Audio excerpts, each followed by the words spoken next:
ដែលពោពេញទៅដោយបច្ចេកវិទ្យានិងការប្រែប្រួលរហ័សសាកលវិទ្យាល័យបានគិតគូរវែងឆ្ងាយអំពីទស្សនវិស័យនៃការអភិវឌ្ឍរបស់ប្រទេសជាតិ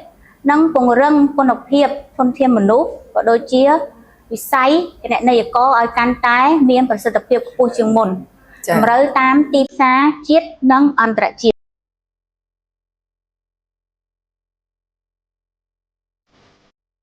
ក្រុមជំនាញសួរទៅដល់ប្រិយមិត្តដែលកំពុងតែទស្សនានៅកម្មវិធី Vanda Talk Show ស្វាគមន៍មកកាន់ប្រធានបទទី225សប្តាហ៍នេះលើកយកប្រធានបទដែលតាក់ទងទៅនឹងថាតើសិក្សា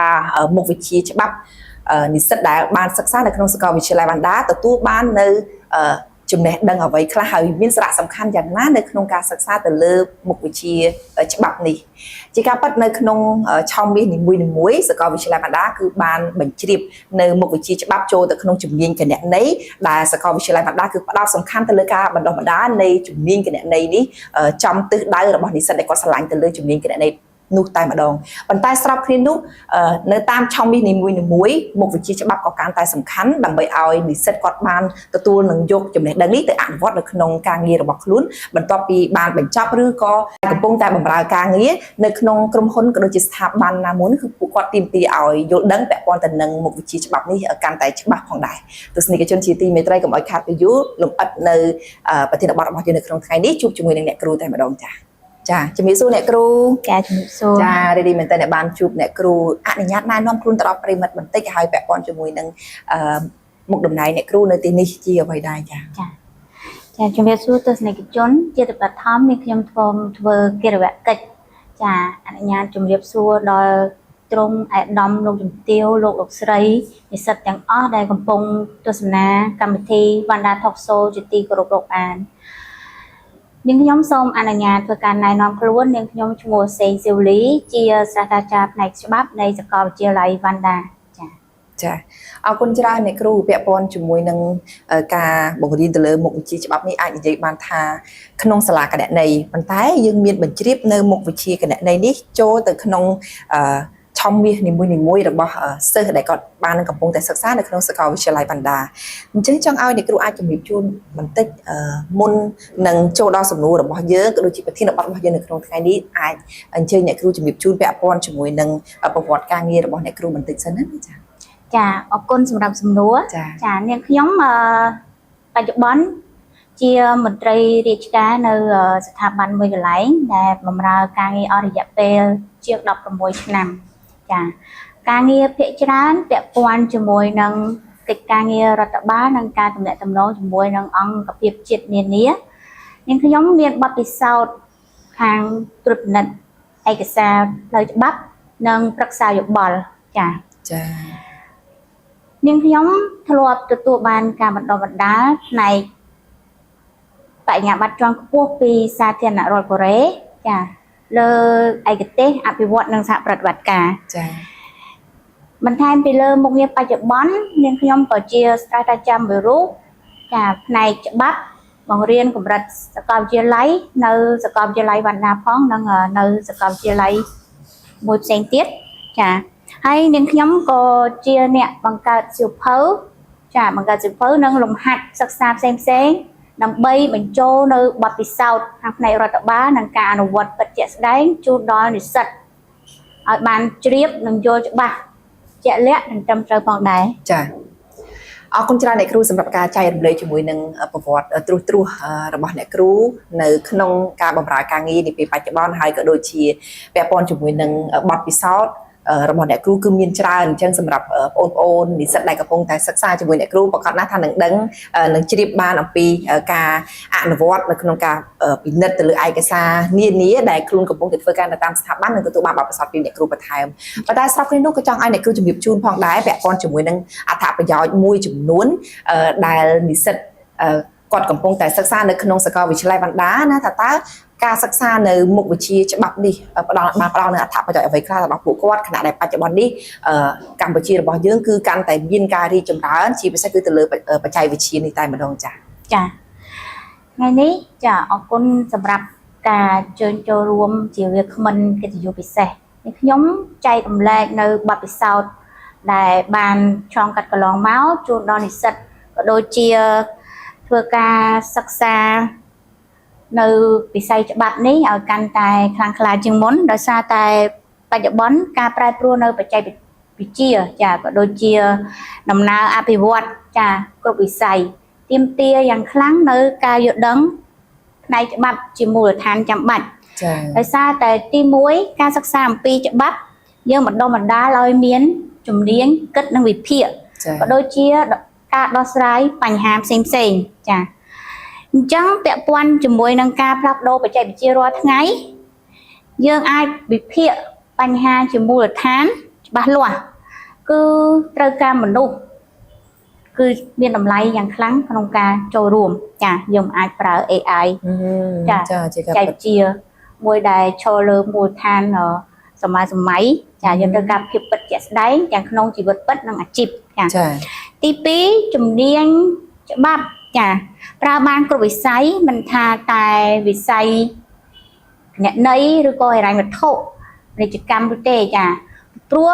មុខវិជ្ជាច្បាប់មិនតម្រូវសម្រាប់តែមេធាវីឬក៏និស្សិតនីតិសាស្ត្រសិក្សាទេចាព្រោះការធ្វើការប្រឈមចាការធ្វើការប្រឈមជាមួយនឹងចាកាតព្វកិច្ចក៏ដូចជាកិច្ចសន្យានិងលិខិតបទដ្ឋានគតិយុត្តផ្សេងដែលចេញដោយរាជរដ្ឋាភិបាលដូច្នេះតម្រូវឲ្យយើងមានការយល់ដឹងជាមូលដ្ឋាននិងយល់ច្បាស់អំពីបច្ចេកទេសពាក្យកន្លឹះផ្លូវច្បាប់ចានិងវិធានការផ្នែកច្បាប់សម្រាប់អនុវត្តឲ្យមានប្រសិទ្ធភាពសុចរិតភាពសម្រាប់សង្គមមានតម្លាភាពចាអ្នកគ្រូពាក់ព័ន្ធជាមួយនឹងការលើកឡើងរបស់អ្នកគ្រូជំរាបជូនមិញណាថាមុខវិជ្ជាច្បាប់នេះគឺអាចប្រើបានគ្រប់មុខជំនាញគ្រប់វិស័យតែម្ដងអ្នកគ្រូអាចជំរាបជូនផងបានទេថាតើសម្រាប់និស្សិតប្រភេទណាខ្លះដែរដែលគួរតែសិក្សាឲ្យបានកាន់តែស៊ីជម្រៅទៅលើមុខវិជ្ជាច្បាប់នេះហើយហេតុអ្វីបានជាចំណេះដឹងផ្នែកច្បាប់នេះគឺជាបច្ចេកទេសដ៏ចាំបាច់មួយសម្រាប់មុខជំនាញផ្សេងចាអរគុណសម្រាប់សំណួរដ៏ជ្រាលជ្រៅចាកន្លងមកមាននិស្សិតគាត់មានចម្ងល់ច្រើនថាហេតុអីបានយើងត្រូវសិក្សាចំពោះមុខវិជ្ជាច្បាប់គ្រប់ជំនាញទាំងអស់ចាឆ្លើយតបនឹងចំណុចនេះដែរបកស្រាយនៅចម្ងល់ចានិស្សិតទាំងអស់ត្រូវការសិក្សាមុខវិជ្ជាច្បាប់មិនចំពោះតែនិស្សិតនីតិសាស្ត្រឬក៏មេធាវីចៅក្រមនោះទេចាដោយសាររដ្ឋបាលសាធារណៈក៏យើងត្រូវការច្បាប់ជាមូលដ្ឋានចាក្នុងការតាក់តែងលិខិតបទដ្ឋានគតិយុត្តជំនាញគណនេយ្យចាគណនេយ្យក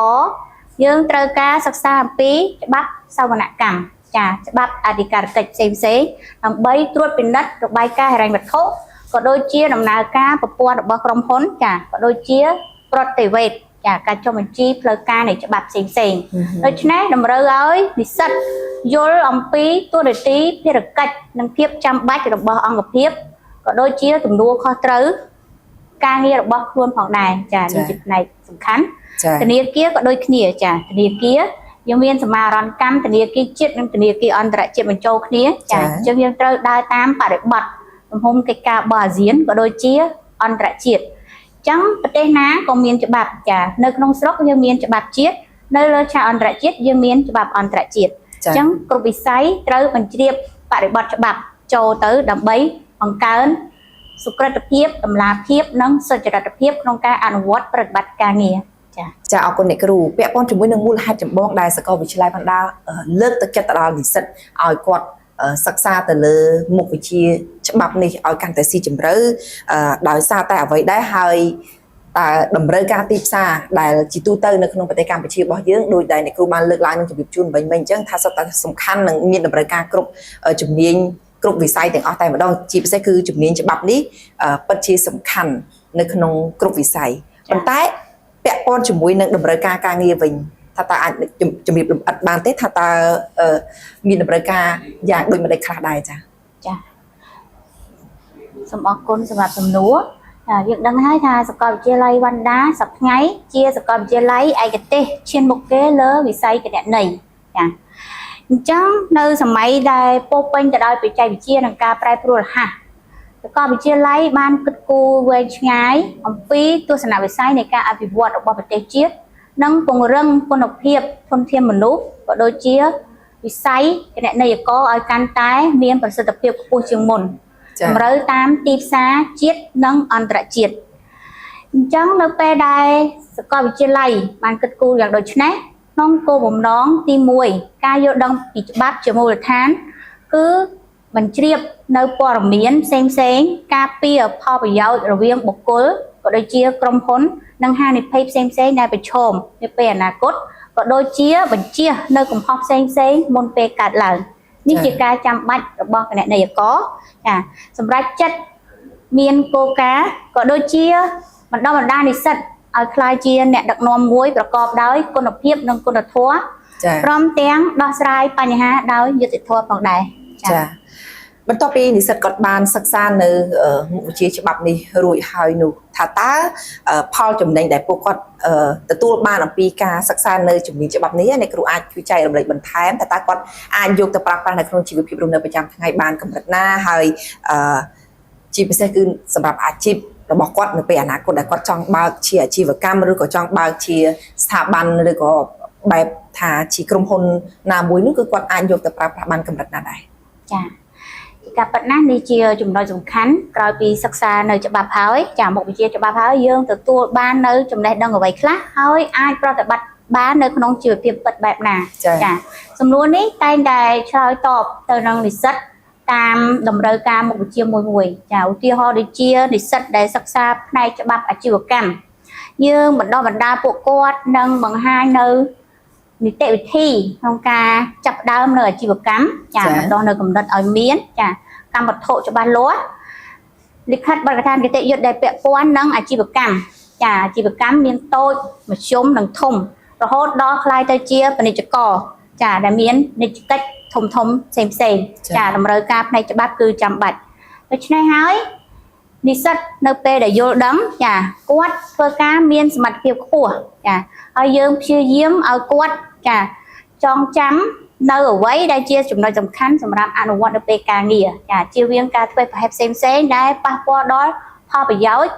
របស់បុគ្គលយើងផ្ទាល់ក៏ដូចជាស្ថាប័នឬអង្គភាពដែលយើងកំពុងធ្វើការចាហ្នឹងគឺជាចំណុចសំខាន់ពិសេសគឺនិស្សិតចាអាចយល់ដឹងបកស្រាយនៅកិច្ចសន្យាក៏ដូចជាកាតព្វកិច្ចសិទ្ធិនិងអំណាចដែលខ្លួនអាចប្រតិបត្តិបាននៅក្នុងចាសិទ្ធិបតិសន្យាជាដើមក្នុងកិច្ចសន្យាក៏ដូចជា